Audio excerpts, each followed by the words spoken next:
The United States government has, for the first time ever, acknowledged by de facto the long-suspected reality of the UFO phenomenon.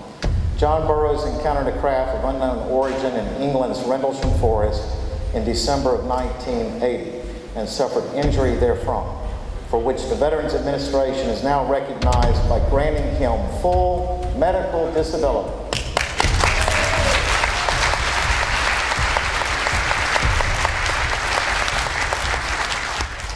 Thanks to the citizens' hearing on disclosure, efforts of people like former Congressman Merrill Cook of Utah, who expressed such outrage at the hearing, we were contacted by certain people that were able to help us directly as a result of our appearance in 2013 at the hearing. I'm particularly interested in this classified record system. They've admitted that an incident has taken place. What could possibly be a reason to withhold from the person whose medical record it is if they've confirmed the incident, which they have?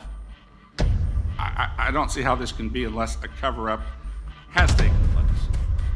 And I don't mean to be throwing uninformed statements out here, but you cannot admit that there was an incident.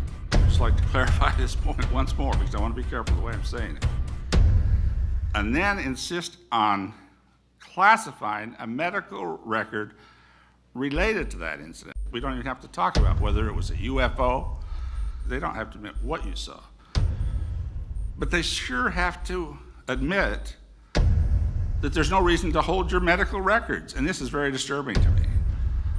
You might be able to take a truth embargo blockade and maybe move it a brick at a time, but that's where major cracks start occurring and where things start falling into place. Now, if this panel, for example, and I'm going to talk to each one to see if I could get them to sign a letter that I'm going to be asking them to help compose to both the Veterans Administration and to the President of the United States, because we've had,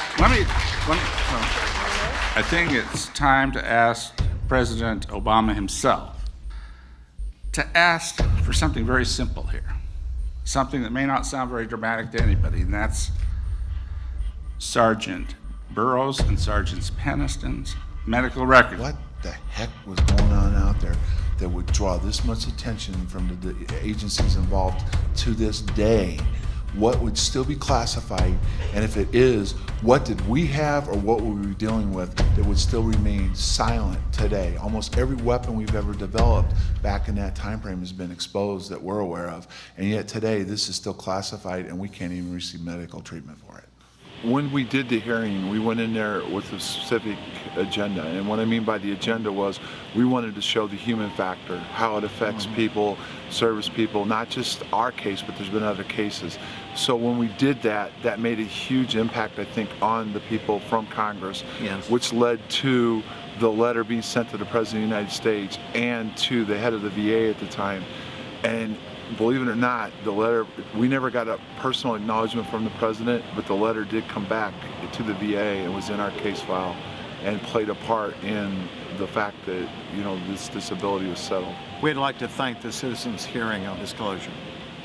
As a result of the help that was encouraged by the hearing, John Burroughs is pleased to announce today that he's been granted full disability. It doesn't usually happen with the VA the way this has happened. This is probably one of the quickest settlements you'll ever see. Guys, there's no question about it on cameras and all aside. Yeah. There was a result from this. There was. That is so cool. A tangible result. That is so cool to hear, because you're looking for that. We were hoping something good would happen, and this is a really good affirmation. So hey, man, I'm stoked for you, and congratulations, you guys. I know it's gotta be Right. All right.